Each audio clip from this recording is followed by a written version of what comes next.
ಅವಶ್ಯಕತೆ ಇಲ್ಲ ಅನ್ನುವಂಥದ್ದಿಲ್ರಿ. ನೋಡ್ರಿ, ನಮ್ಮ ಪಾರ್ಟಿಯಾಗ ಒಂದು ಬಳು ಇತ್ತು, ಆ ಬಳುವನ್ನ ಹೊಡೆದು ಹೋಗ್ಸ್ಯಾರ ಏನ್ರಿ. ಈಗ ಹೈಕೋರ್ಟ್ ನಾವು ಈಗ ನಮಗೇನದ ಪಾರ್ಟಿಯಾಗ ತೊಗೊಂಡು ಇಡೀ ರಾಜ್ಯದಾಗ ದೇಶದಾಗ ಒಂದು ಒಳ್ಳೆ ಸಂದೇಶ ಹೋಗ್ಯದ. ಪಾರ್ಟಿ ಶಿಸ್ತಿನ ಸಿಪಾಯಿ ಭಾರತೀಯ ಜನತಾ ಪಕ್ಷ ಆ ಬಳುವನ್ನ ಹೊರಗೆ ಹಾಕ್ಯಾರ. ಆ ಬಳುವನ್ನ ಹೊಳ್ಳೆ ಹ್ಯಾಂಗೆ ತಗೋತಾರ? ಅದನ್ನ ಬಳಗ ಯಾವುದೋ ಮನಿ ಒಳಗೆ ಬಳು ಹೋಗ್ತಂದ್ರೆ ಅದನ್ನು ಹೊಡಿತಾರ, ಅದನ್ನು ಹೊಡೆದು ಹೊರಗೆ ಹಾಕ್ಯಾರ. ಈಗ ಬಸವರಾಜ್ ಪಾಟೀಲ್, ಈ ಬಸವರಾಜ ಬೊಮ್ಮಾಯಿ ಅವ್ರ ಮಗ ಯಾಕೆ ಸೋತ? ಅವ ಆರಿಸಿ ಬರ್ತಿದ್ದ ಅಲ್ಲಿ.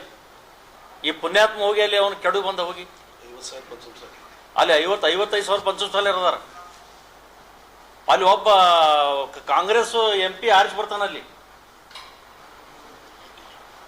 ಯಾಕೆ ಬಂದ ಅಲ್ಲಿ ಈ ಎಲ್ಲೇ ಸ್ಟಾರ್ ಪ್ರಚಾರಕ್ಕಾಗಿ ಎಲ್ಲೆಲ್ಲಿ ಹೋಗಿ ಬಂದ ಪುಣ್ಯಾತ್ಮ ಎಲ್ಲರನ್ನ ಕೆಡವ್ಯಾನ.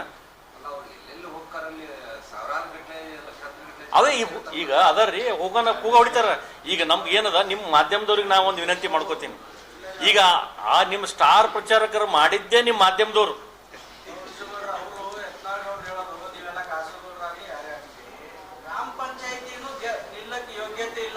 ಯೋಗ್ಯತೆ ಇಲ್ಲಾರ್ದವ್ರು ಮುನ್ಸಿಪಾಲ್ಟಿ ನಮ್ರಿ, ಯೋಗ್ಯತೆ ಇಲ್ಲಾರ್ದವ್ರು ಮುನ್ಸಿಪಾಲ್ಟಿ 2-3 ಒಂದು ನಿಮಿಷ ನಾನು ಅವ್ರಿಗೆ ಕ್ಲಾರಿಫಿಕೇಶನ್ ಮಾಡ್ತೀನಿ.